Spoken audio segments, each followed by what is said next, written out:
Let's talk about Kirchhoff's rules. Often we find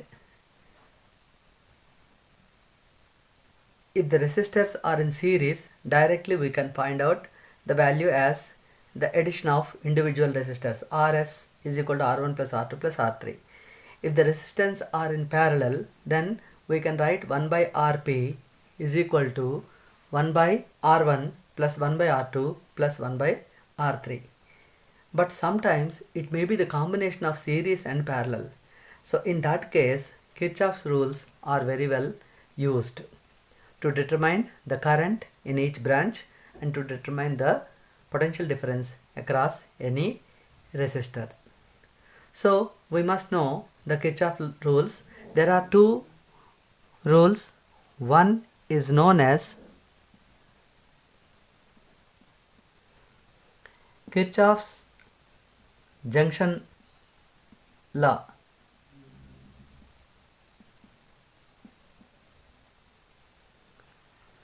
The second one is Kirchhoff's loop law. This is also known as Kirchhoff's voltage law. This is known as Kirchhoff's current law. This junction law is based on the conservation of charge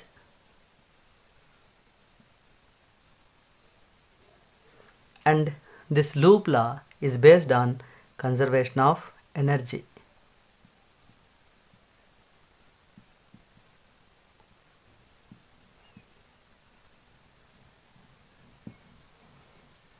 Now let's talk in detail this junction law and loop law. Before writing this, we must know what is the meaning of a nodal point.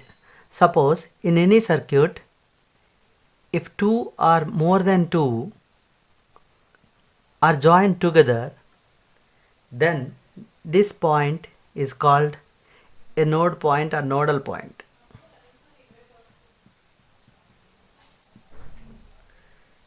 Okay, so now this current law says that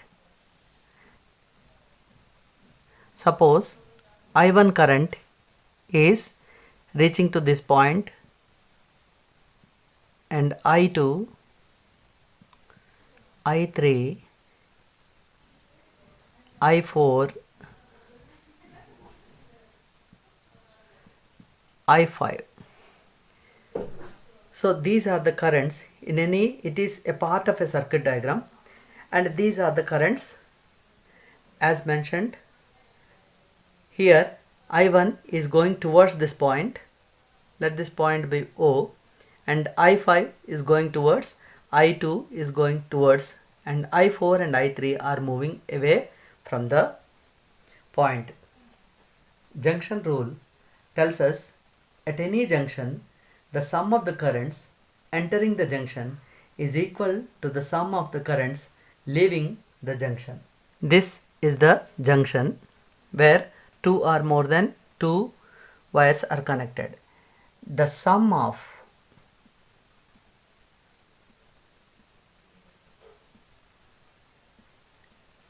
currents entering the junction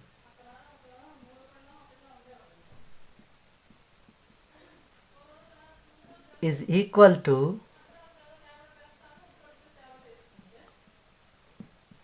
sum of currents leaving the junction. So here I1 plus I2 plus I5 is equal to I3 plus I4. These are entering and these are leaving.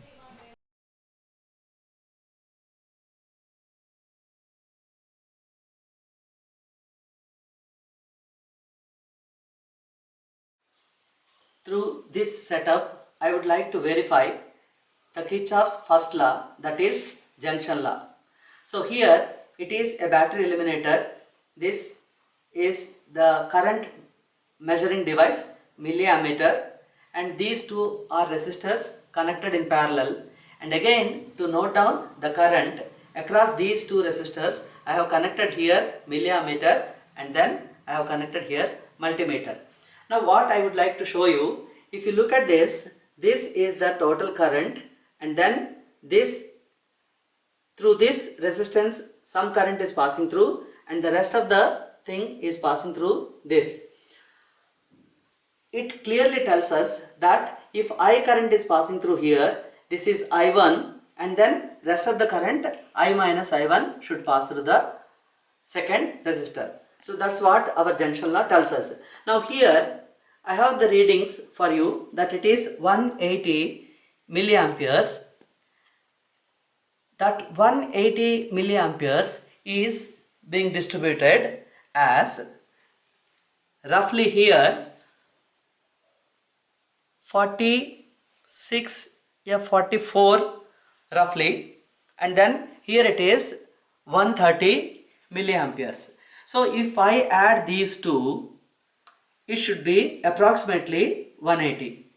So within by taking the small approximation, we can say that this current is nothing but sum of the two currents. So at any junction, the currents coming through is always equal to currents going out. So that's what the Kirchhoff's first law tells us, and this is the setup to verify that Kirchhoff's first law. Of course, it is 180 milliamperes. It is roughly, it is it is an oscillating one. It's of course 130 or in between 120 to 130, and this is 46. Roughly it comes around 176 and it is 180. So this way you can verify the Kirchhoff's first law.